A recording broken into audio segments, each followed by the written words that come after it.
بسم اللہ الرحمن الرحیم الحمد للہ رب العالمین والصلاة والسلام علی اشرف الانبیاء والمرسلین نبینا محمد وعلی آلہ واصحابہ اجمعین رب اشرح لی صدری ویسر لی امری واحلل عقدۃ من لسانی یفقہوا قولی سبحانک لا علم لنا الا ما علمتنا انک انت العلیم الحکیم۔ اسلامک کرمنل لا یا بالفاظ دیگر اسلام کا فوجداری قانون یا الفقہ الجنائی، اس سے عام طور پہ جو فقہا گفتگو کرتے ہیں تو اس ضمن میں قصاص و دیت کے بارے میں بات کرتے ہیں، حدود کے بارے میں بات کرتے ہیں۔ ہم نے سہولت کے پیش نظر اس کو دو حصوں میں تقسیم کیا ہے، ایک اسلامک کرمنل لا 1 اور ایک Islamic criminal law 2۔ Islamic criminal law 1 جو ہے اس میں ہم نے کچھ ابتدائی باتیں ذکر کی تھی، جس میں ہم نے جرم کے ارکان پر گفتگو کی تھی، اس کے علاوہ جو ہر ایک رکن کی تفصیلی ہم نے اس پہ کچھ گزارشات کی تھی۔ اسی طرح سے کرمنل لائبلٹی، اس کی بنیادیں کیا ہیں، اس پر مؤثر ہونے والے عوامل کیا ہیں، وہ کس چیز سے ختم ہوتی ہے، پھر کس کو امیونٹی حاصل ہے، جو اسلامک کرمنل لا ہے وہ کہاں کہاں پہ اپلیکیبل ہیں، کن کن لوگوں پہ اپلیکیبل ہے، حدود میں شبہ کا کیا تصور ہے۔ اس طرح جو ابتدائی باتیں تھیں وہ ہم نے ذکر کر لی تھی۔ جو اسلامک کرمنل لا 2 ہے یا الفقہ الجنائی 2 ہے، اس میں جو ہے قصاص و دیت اور حدود کے بارے میں ہم بات کریں گے، اور اس کو اچھی طرح سے پڑھ لینے سے جو اسلامک کرمنل لا 1 کے اندر جو مباحث تھے وہ بھی اس ضمن میں دوبارہ آئیں گے، لیکن وہاں پہ اس کو الگ سے ذکر کیا گیا تھا۔ تو اب آگے بڑھنے سے پہلے ہم جنایت کے بارے میں مختصر عرض کر دیتے ہیں۔ جنایت کا مطلب لغت میں ہے کسی چیز کو چننا۔ پل کو درخت میں سے چنا جاتا ہے تو اس کے بارے میں کہا جاتا ہے کہ جنت ثمرہ، کہ اس نے پل کو درخت سے چن لیا۔ اسی طرح سے جنایت جو ہے یہ ما یکسبہ الانسان من شر، جو آدمی کوئی برا عمل کرتا ہے تو اس کو بھی جنایت کہا جاتا ہے۔ شرعی اصطلاح میں وہ جنایت ہر اس حرام کام کو کہتے ہیں جس کا تعلق انسانی بدن سے ہو، مال سے ہو، عزت و آبرو سے ہو، عقل سے ہو، ان تمام چیزوں کو جنایات کہا جاتا ہے۔ بدن سے مثال کے طور پہ قتل ہے اور زخمی کرنا ہے، اس کا تعلق مال سے ہو جیسے چوری ہے، اس کا تعلق عزت و آبرو سے ہو جیسے حد قذف ہے، زنا ہے، اس کا تعلق عقل سے ہو جیسے شرب خمر ہے، تو ان سب کو جنایت کہا جاتا ہے۔ تو اصل اصطلاح کے لحاظ سے تو یہ بہت زیادہ عام ہے، لیکن اگر ہم فقہا کی کتابوں کو دیکھیں، جیسے اگر آپ کسی بھی فقہ کی کتاب میں جاتے ہیں اور کتاب الجنایات کھولتے ہیں تو اس میں جنایت کو ایک خاص اصطلاح میں، یعنی ان جو اقسام ہم نے ذکر کی جنایت کی، اس میں ایک خاص قسم کے ساتھ اس کو صرف مختص کر دیا جاتا ہے، اور وہ ہے وہ جنایات جن کا تعلق بدن سے ہو، انسانی بدن سے ہو۔ تو اس میں ذکر کیا جاتا ہے قتل وغیرہ کے احکام کو، اور اسی طرح زخمی کر دینے وغیرہ کے احکام کو ذکر کیا جاتا ہے۔ تو اس کا مطلب یہ ہے کہ جنایت کا لفظ بذات خود تو ان سب کو شامل ہے، لیکن چونکہ اصطلاحات میں کوئی بخل نہیں ہے، عربی قاعدہ ہے لا مشاحۃ فی الاصطلاحات، تو اس لیے فقہائے کرام جنایت کا لفظ صرف قتل اور زخم اور دیت وغیرہ کے ان مسائل کے ساتھ اس کو خاص کرتے ہیں، جو باقی جنایات ہیں اس کو وہ کتاب الحدود میں ذکر کرتے ہیں۔ اس کے بعد پھر یہ جنایت کی تعریف سمجھ لینے کے بعد اب ہم اسی جنایت جو فقہا کی استعمال کے مطابق جنایت کی کا جو مطلب ہے اس کو آگے بڑھاتے ہیں، کہ جنایت کو اگر خاص کر دیا جائے انسانی جان کے ساتھ تو اس کی پھر 3 قسمیں ہیں۔ ایک کو کہتے ہیں جنایہ علی النفس، دوسرا ہے جنایہ علی ما دون النفس، اور تیسرا ہے جنایہ علی ما هو نفس من وجہ دون وجہ۔ جنایہ علی النفس جو ہے اس میں قتل کی تمام اقسام داخل ہے، قتل عمد ہے، شبہ عمد ہے، باقی جو اقسام ہیں وہ سارے کے سارے اس میں داخل ہیں۔ جنایہ علی ما دون النفس میں زخم کر دینے کی ساری صورتیں، زخمی کر دینے کی ساری صورتیں شامل ہیں، چاہے وہ ہڈی توڑنا ہے، زخمی کر دینا ہے، آنکھ پھوڑ دینا ہے، دانت نکال دینا ہے، یہ ساری کی ساری صورتیں جو ہے جنایہ علی ما دون النفس میں شامل ہے، کہ جس میں کسی انسانی بدن پر جنایت کی جائے لیکن اس کے نتیجے میں موت واقع نہ ہو، اس کو جنایہ علی ما دون النفس کہتے ہیں۔ تیسری صورت ہے جنایہ علی ما هو نفس من وجہ دون وجہ، اور یہ ہے جنایہ علی الجنین۔ جنین جو ماں کے پیٹ میں بچہ ہوتا ہے، فیٹس جو ہوتا ہے، وہ من وجہ الگ جان بھی ہے، اسی لیے اصول فقہ کے مطابق اس کی اہلیت الوجوب ناقص ہے، اور وہ میراث میں اس کو حصہ بھی ملتا ہے، اس کا نسب باپ سے ثابت ہوتا ہے، بہت سارے احکامات اس کے لیے ثابت ہوتے ہیں۔ لیکن ایک اور اینگل سے دیکھا جائے تو یہ ماں کا ہی ایک جسم کا حصہ شمار کیا جاتا ہے۔ مثال کے طور پر اگر کسی جانور کو بیچا جائے تو اس کے پیٹ میں جو بچہ ہے وہ بھی خود بخود اس میں آٹومیٹکلی اس کی جو ہے فروخت ہو جاتی ہے، اور اس کو استثناء کرنا بھی درست نہیں ہے، اس لیے کہ وہ ماں کا ہی ایک حصہ ہے۔ اسی طرح اگر باندی کو آزاد کر لیا جاتا تھا تو اس کے نتیجے میں جنین بھی آزاد شمار کیا جاتا تھا، تو اس کا مطلب یہ ہے کہ یہ ماں کے جسم کا ہی ایک حصہ ہے۔ تو یہ من وجہن انسانی جان ہے اور من وجہن انسانی ماں کے جسم کا حصہ ہے، تو اس کو جنایہ علامہ ہوا نفس من وجہن دون وجہن کہتے ہیں، اور اس کے لیے فقہاء کرام نے الگ سے باب کو اس میں ذکر کرتے ہیں کہ اگر کوئی جنین کو قتل کر دے تو اس کا حکم کیا ہے۔ اس میں ایک غرہ یعنی غلام یا باندی کی قیمت واجب ہوتی ہے جو دیت کا تقریباً وہ 500 درہم یا دیت کا 20واں حصہ ہے، یا اس میں مختصر بہت زیادہ تفصیلات ہیں جس کے بارے میں ہم آگے بات کریں گے۔ تو یہ جنایت کی 3 قسمیں ہیں۔ پھر اس میں ہم جنایت کی جو پہلی قسم ہے جنایہ علی النفس، جس کے نتیجے میں انسانی جان چلی جائے اور اس کے نتیجے میں موت واقع ہو جائے، اس پہ تفصیلاً بات کرتے ہیں۔ اس کو کہتے ہیں قتل۔ قتل کی کوئی الگ سے تعریف ذکر کرنے کی ضرورت اس لیے نہیں ہے کہ جو قتل لغت میں جس چیز کو قتل کہا جاتا ہے، شریعت میں بھی قتل اسی کو ہی کہا جاتا ہے کہ کسی ایک انسان کے کسی ایکشن کے نتیجے میں دوسرے آدمی کی جان چلی جائے اور وہ مر جائے، اس کو قتل کہا جاتا ہے۔ اور پھر قتل کی مختلف اقسام ہیں جس کی آگے ہم تفصیل ذکر کریں گے، لیکن پہلی بات یہ ذہن میں رہے کہ جو قتل کی کلاسیفیکیشن ہے اس میں فقہاء کے درمیان ایک اختلاف پایا جاتا ہے، اور مختلف فقہاء اس کی مختلف طرح سے تقسیم کرتے ہیں۔ جو سب سے پہلی تقسیم ہے وہ امام مالک رحمۃ اللہ علیہ کے ہاں ہے، اور امام مالک رحمۃ اللہ علیہ کے ہاں قتل کی تقسیم کو سمجھنے سے پہلے مختصراً یہ بات ذہن میں رکھ لیں کہ باقی جمہور فقہاء کے ہاں قتل عمد اور شبہ عمد میں فرق ہے۔ قتل عمد یہ ہے کہ کوئی آدمی کسی دوسرے کو مار دے اور اس کا ارادہ بھی قتل کرنے کا ہی ہو، اور یہ پتہ چلتا ہے کہ اس نے ٹول ایسا استعمال کیا ہے جس کے نتیجے میں بندہ مر جاتا ہے، مثال کے طور پر اس نے تلوار سے یا چھری سے وار کیا ہے، تو یہ قتل عمد۔ شبہ عمد اس کو کہتے ہیں کہ ایک آدمی دوسرے انسان کو جان بوجھ کے مارے لیکن اس کا ارادہ اسے قتل کرنے کا نہ ہو، جیسے کوئی آدمی چھوٹے سے پتھر سے کسی کو مارتا ہے تو یہ اور اس کے نتیجے میں وہ بندہ مر جائے، تو اب بظاہر لگتا ہے کہ اس کا ارادہ قتل کرنے کا نہیں تھا بلکہ اس کا ارادہ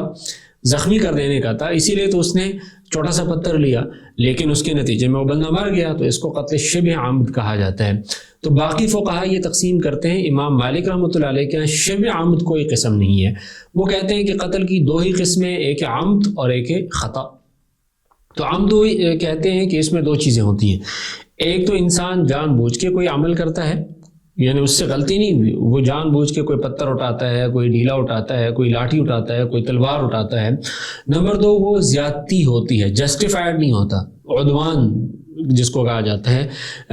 تو یہ 2 چیزیں جہاں پہ پائی جائیں تو وہ قتل عمد ہے، اور جہاں پہ یہ 2 چیزیں نہ پائی جائیں تو وہ قتل خطا ہے۔ مثال کے طور پہ کوئی آدمی جان بوجھ کے تلوار اٹھاتا ہے تو یہ بھی عمد ہے۔ اگر کوئی آدمی جان بوجھ کے کسی کو پتھر سے مارتا ہے جس کے نتیجے میں اس کی موت واقع ہو جاتی ہے تو یہ بھی امام مالک رحمۃ اللہ علیہ کے ہاں عمد ہے، بے شک اس کا ارادہ قتل کرنے کا نہیں تھا لیکن وہ بندہ مر گیا، اور کسی بندے کو پتھر سے مارنا جائز تو نہیں تھا، تو اس لیے یہ ان کے ہاں قتل عمد ہی ہے۔ اور عدوان کا مطلب یہ ہے کہ کبھی کبھار آدمی اپنے بچے کو مارتا ہے، کوئی مکہ مارتا ہے اسے، یا کوئی لاٹھی سے ڈنڈے سے مارتا ہے جس کے نتیجے میں اگر بچہ مر جائے تو یہ عدوان نہیں ہے، اس لیے کہ اس کے پاس تعذیب کا حق تھا، اگر اس کے نتیجے میں بچہ مر جائے تو یہ قتل خطا ہے۔ اسی طرح کھیل کود کے دوران اگر کوئی آدمی دوسرے پہ وار کرے مکے سے اور وہ مر جائے تو یہ بھی امام مالک رحمۃ اللہ علیہ کے ہاں قتل خطا ہے، اس لیے کہ یہاں پہ عدوان کی صفت نہیں پائی جاتی۔ تو اگر یہ 2 چیزیں ہوں، عمد ہو اور عدوان ہو، چاہے وہ اعلیٰ ٹول قتل کرنے کا ہو یا نہ ہو، اور اس کے نتیجے میں بندہ مر جائے تو امام مالک رحمۃ اللہ علیہ کے ہاں وہ قتل عمد ہے۔ اور اگر اس کے علاوہ جو ہے نا اس نے غلطی سے کوئی ایکشن کیا تو وہ قتل خطا ہے۔ غلطی کا مطلب یہ ہے کہ اس نے زیادتی کا اس میں عنصر نہیں تھا، یا اس نے غلطی سے کوئی وار کیا تو یہ قتل خطا ہے۔ تو اس لیے امام مالک رحمۃ اللہ علیہ کے ہاں جو تقسیم ہے وہ ثنائی ہے۔ ثنائی کا مطلب ہے کہ ان کے ہاں 2 ہی قسمیں ہیں۔ پھر دوسری تقسیم جو ہے، دوسری کلاسیفیکیشن، یہ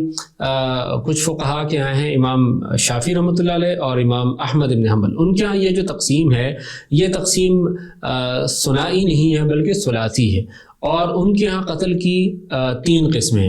ایک قسم ہے قتل عمد، ایک ہے شبہ عمد اور ایک ہے خطا۔ قتل عمد اس کو کہتے ہیں کہ کوئی آدمی جان بوجھ کے کسی کو مارے اور اس کا ارادہ قتل کرنے کا ہی ہو۔ اور اس کا پتہ ایسے چلتا ہے کہ وہ ٹول ایسا استعمال کرے جو کہ یا تو زخمی کر دینے والا ہو یا اس کے نتیجے میں بندہ جنرلی مر جاتا ہو۔ شبہ عمد اس کو کہتے ہیں کہ وہ کوئی ایسا آلہ استعمال کرے جس کے نتیجے میں بندہ جنرلی نہیں مرتا ہو، تو اس میں ارادہ زخمی کر دینے کا یا مارنے کا یا تکلیف پہنچانے کا تھا، لیکن جان سے مارنے کا ارادہ نہ ہو، اس کو قتل شبہ عمد کہتے ہیں۔ اور اس کی مثال جیسے چھوٹی لاٹھی یا چھوٹا پتھر ہے۔ اور تیسری مثال قتل خطا ہے۔ پھر یہ جو قتل خطا ہے اس کے یہ فقہا مزید 4 قسمیں ذکر کرتے ہیں کہ جس میں غلطی سے وہ بندہ مر جائے۔ پہلی قسم کو وہ یہ کہتے ہیں خطا فی الفعل، کہ اس سے ایکشن میں غلطی ہو جائے، اور ایکشن میں غلطی کا مقصد یہ ہے کہ وہ کوئی شکار کی طرف فائرنگ کرنا چاہ رہا تھا اور اس سے وہ وار خطا ہو گیا اور وہ جو فائرنگ ہے وہ کسی انسان کو جا لگا، یا اس نے شکار کو مارنا چاہ رہا تھا اور شکار کو وہ گولی لگی اور شکار میں سے نکل کر جا کے کسی انسان کو وہ گولی لگی اور جس کے نتیجے میں انسان مر گیا، تو یہ خطا فی الفعل ہے۔ دوسرا ہے خطا فی القصد، کہ سمجھنے میں غلطی ہو جائے۔ مثال کے طور پر اس نے دور سے دیکھا کہ کوئی شکار ہے، وہ اس کو شکار سمجھا، اس نے جب فائرنگ کی بعد میں پتہ چلا کہ وہ تو کوئی انسان تھا، تو یہاں پہ خطا فی القصد ہے۔ یعنی پہلے والے میں اس کو وہ شکار کو ہی مارنا چاہ رہا تھا اور وہ تھا بھی شکار، لیکن غلطی سے انسان لگ گیا۔ دوسرے میں وہ انسان کو شکار سمجھا، تو یہ خطا فی القصد کہا جاتا ہے دوسرے والے کو۔ تیسری مثال خطا کی یہ ہے کہ اس میں کوئی ایکشن بھی نہ ہوا ہو، یعنی کوئی ایسا عمل بھی اس نے نہیں کیا جس کے نتیجے میں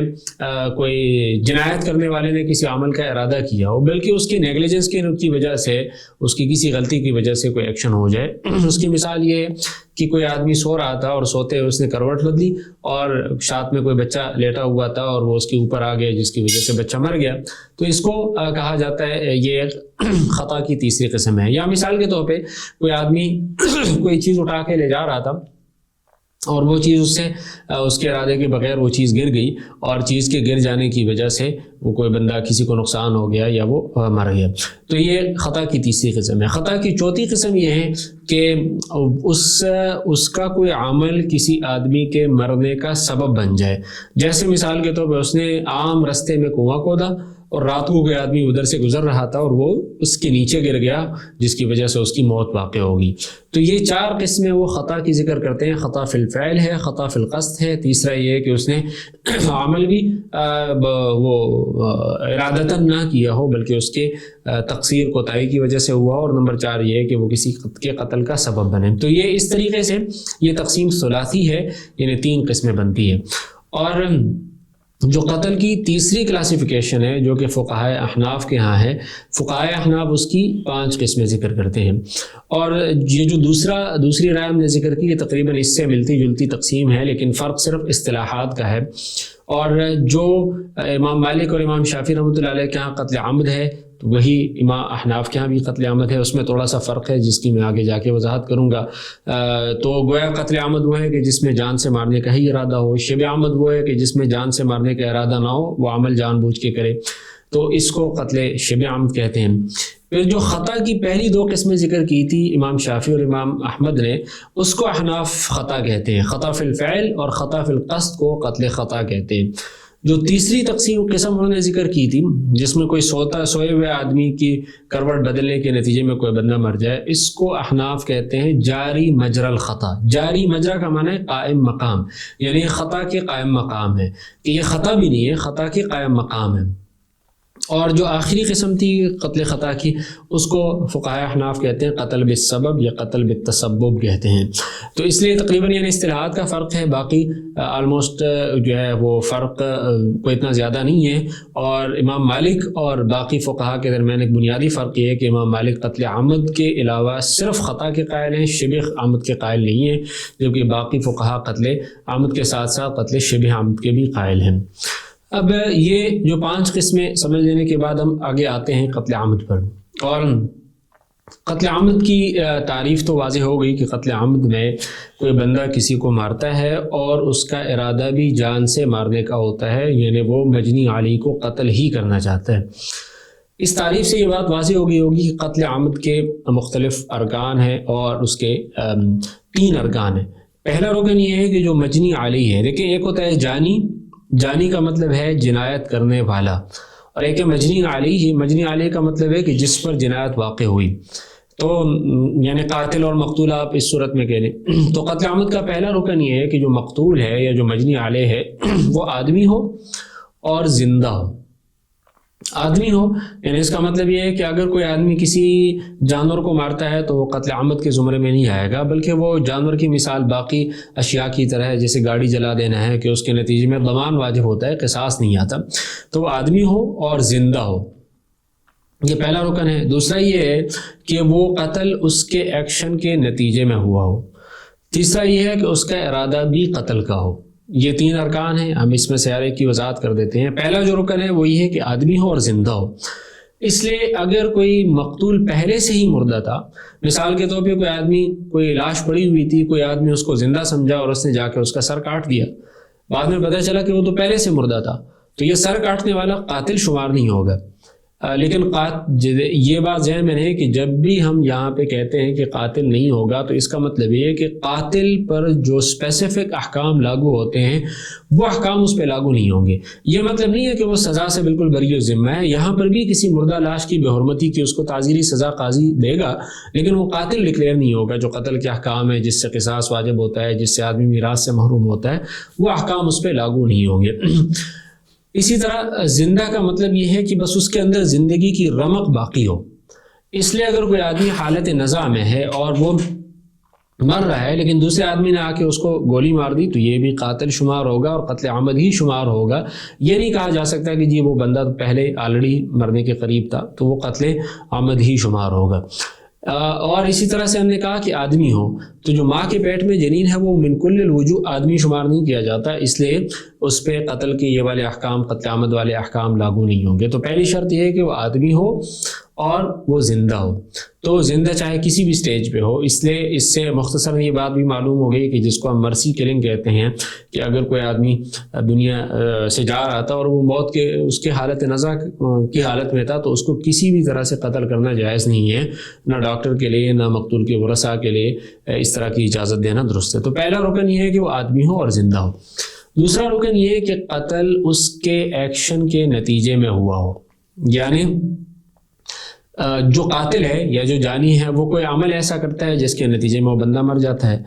اور وہ عمل ایسا ہوتا ہے کہ جس کے نتیجے میں بندہ مر جاتا ہے، اور اس کے لیے کوئی خاص قسم ضروری نہیں ہے۔ وہ یہ بھی ہو سکتا ہے کہ اس نے کسی کو مارا،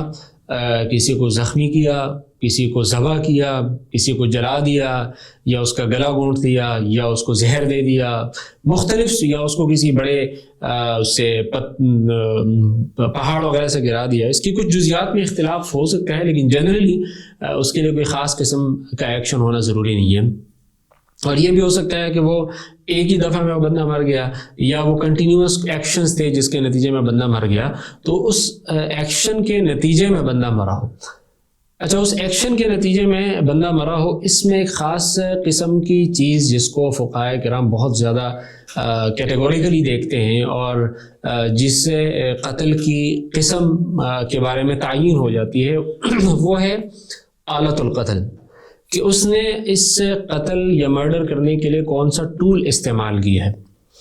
اور کون سا آبجیکٹ استعمال کیا ہے۔ اس میں فقہا کے ہاں 3 آراء پائی جاتی ہیں۔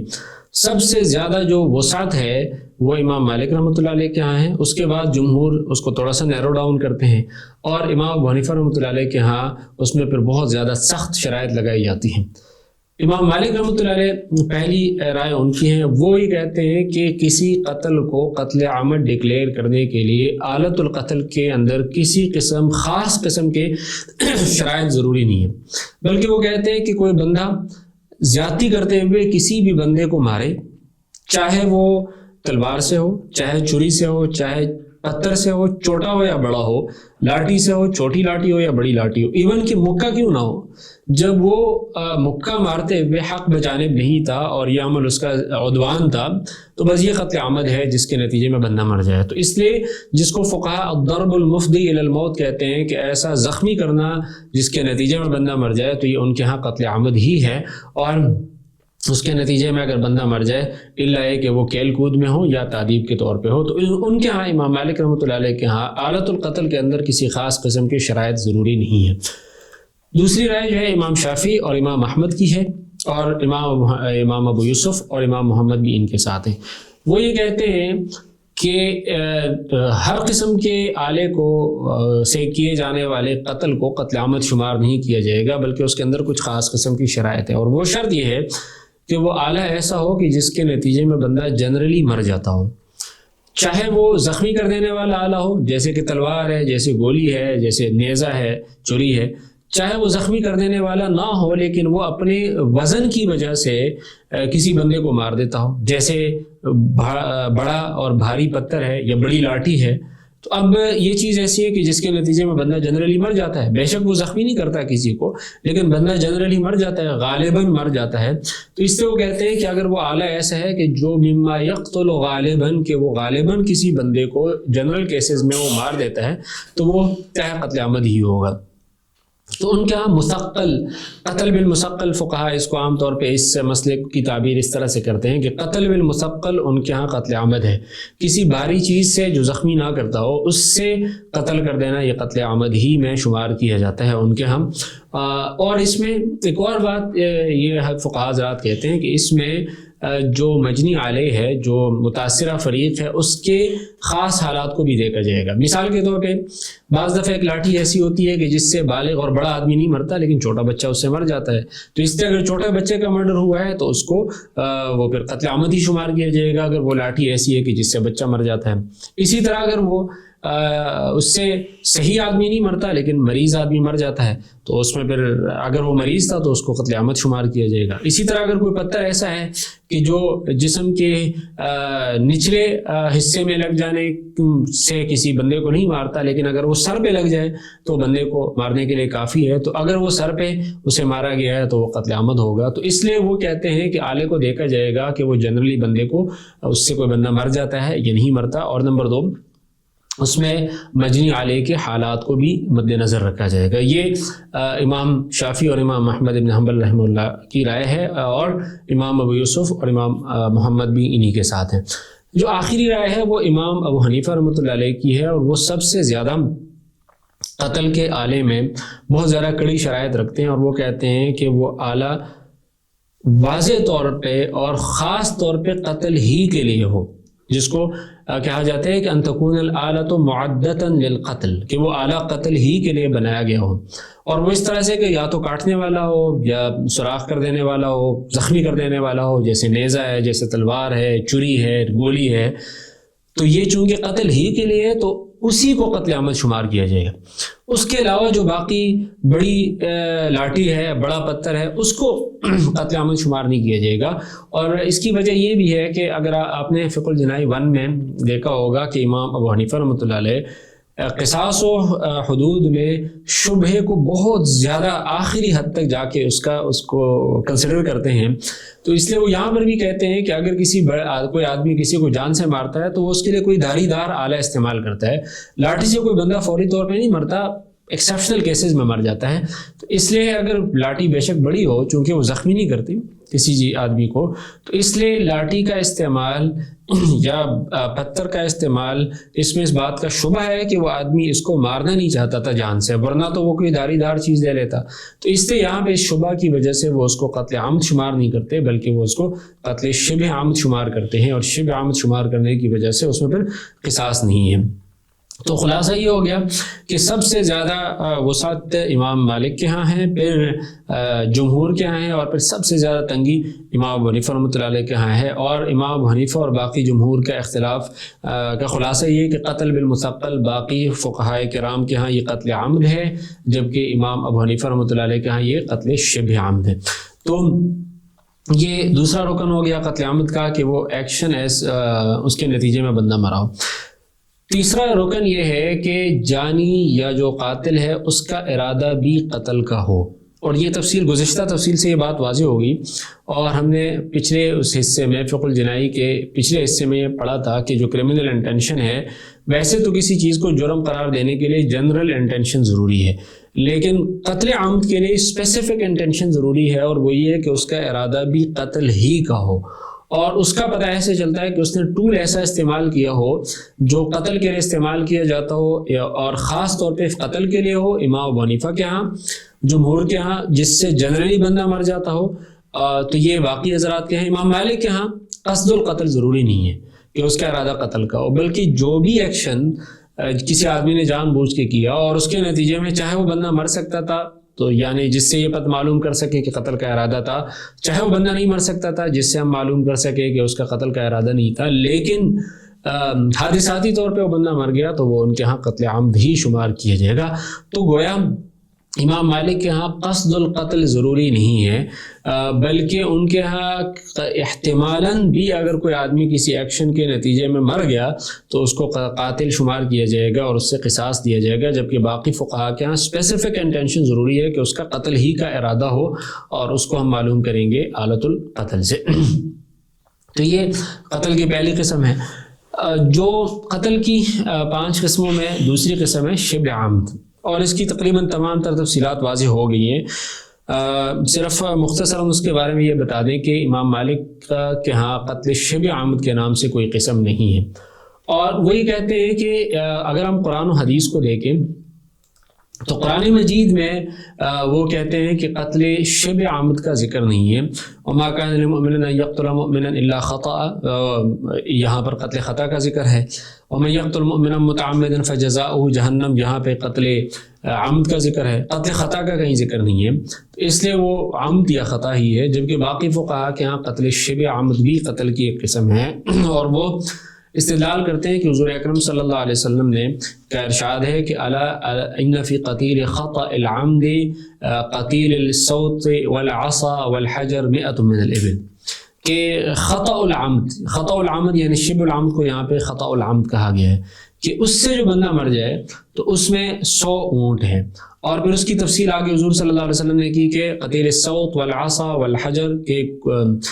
لاٹھی سے بندہ مر جائے، پتھر سے مر جائے، یا وہ مر جائے اس سے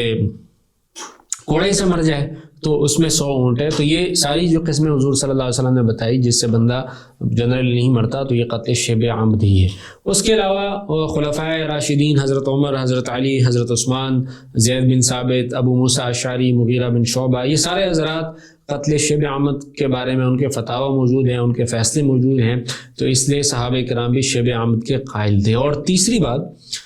کہ عقلی طور پہ بھی قتل شبہ عمد ایک الگ قسم ہونی چاہیے، اس لیے کہ ایک طرف عمد ہے، دوسری طرف خطا ہے، بیچ میں شبہ عمد ہے، جو من وجہن عمد کی طرح ہے، من وجہن خطا کی طرح ہے. عمد کی طرح اس لیے کہ اس نے اگر لاٹھی سے مارا ہے کسی بندے کو تو جان بوجھ کے مارا ہے، غلطی تو نہیں ہوئی، تو یہ اس لحاظ سے عمد ہے. لیکن قتل تو بندہ غلطی سے ہوا ہے، اس لیے کہ قتل کا ارادہ تو اس کا نہیں تھا، لاٹھی سے تو بندہ مرتا نہیں ہے. تو من وجہن یہ عمد کی طرح ہے، من وجہن یہ خطا کی طرح ہے. تو اس لیے اس کا منطقی اور لازمی نتیجہ یہ ہے کہ اس کو دونوں سے ممتاز کیا جائے، اور یہ شبہ عمد کا الگ سے ٹائٹل ہے، اور شبہ عمد کو پھر خطا سے اس طرح سے ممتاز کیا جاتا ہے کہ آگے ہم پڑھیں گے کہ شبہ عمد کی دیت جو ہے وہ اس سے قتل خطا سے مختلف ہے. تو اب آپ کو اندازہ ہو گیا ہوگا کہ عمد اور شبہ عمد میں کیا فرق ہے. بہرحال تعریف پہ اگر ہم آئے تو فقہائے احناف اس کی تعریف یہ کرتے ہیں ما تعمد ضربه بالعصا او الصوت او الحجر او اليد او غیر ذلك مما يفضي الى الموت، کہ جب کہ کوئی بندہ کسی کو لاٹھی سے، کوڑے سے، پتھر سے، ہاتھ سے، یا اس کے علاوہ کسی ایسی چیز سے مارتا ہے جو کہ قتل کا آلہ نہ ہو جس کے نتیجے میں بندہ مر جائے. امام شافعی رحمۃ اللہ علیہ فرماتے ہیں کہ عمد فی الفعل خطأ فی القتل، کہ ایکشن تو اس نے جان بوجھ کے کیا لیکن بندہ مرا غلطی سے. تعریف بالکل واضح ہے. فقہائے حنابلہ کہتے ہیں قصد الجنایت بما لا یقتل غالبا، کہ وہ جان بوجھ کے کوئی جنایت کا ارادہ کرے لیکن ایسی چیز سے اسے مارے کہ جس سے بندہ جنرلی مرتا نہ ہو. تو جو تفصیل ہم نے ذکر کی اس سے یہ ساری باتیں ویسے واضح ہو جاتی ہیں. پھر شبہ عمد کے ارکان کو اگر ہم دیکھیں تو شبہ عمد کے ارکان یہ ہے کہ ایک تو یہ ہے کہ کوئی جانی یا قاتل کوئی ایسا عمل کرے جس کی وجہ سے جو مجنی علیہ ہے، وہ مقتول ہے، وہ بندہ مر جائے. دوسرا یہ ہے کہ اس کا جو عمل ہے وہ زیادتی ہو،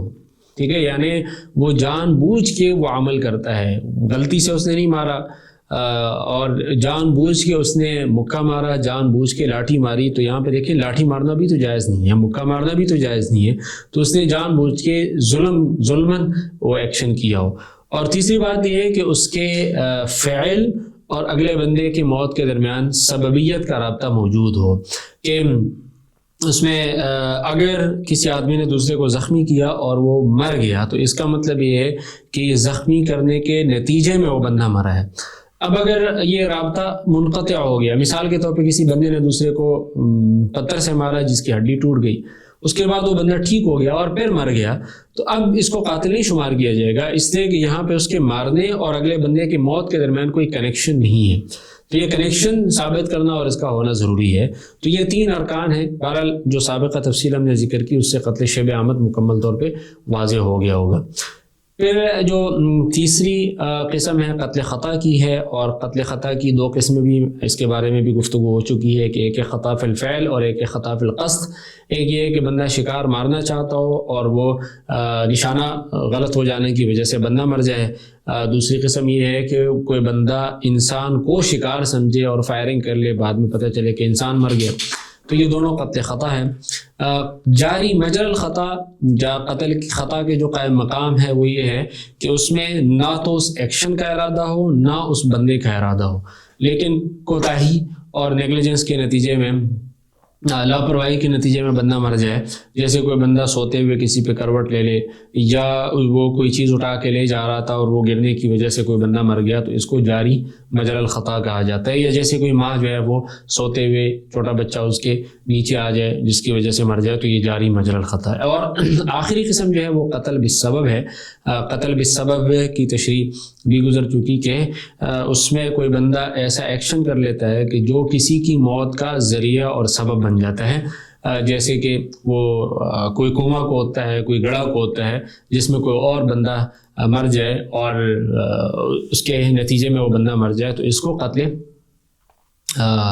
بالسبب کہا جاتا ہے۔ بہرحال یہ 5 قسمیں جو ذکر کر دی گئی، اس کو اچھی طرح سے سمجھنا بہت زیادہ ضروری ہے، اس لیے کہ اس کے آگے اقسام میں فرق ہے، پھر اس کے نتائج میں فرق ہے، اس کے سزاؤں میں فرق ہے، دیت میں فرق آتا ہے، پھر جو ہم کہتے ہیں میراث میں کہ قاتل اپنے مقتول کے میراث سے محروم ہوتا ہے، اس میں بھی قتل کے ان اقسام کو ڈٹرمن کر کے اس پر مناسب فیصلہ کرنا ضروری ہے، جو کہ فقہاء کرام سے منقول ہے۔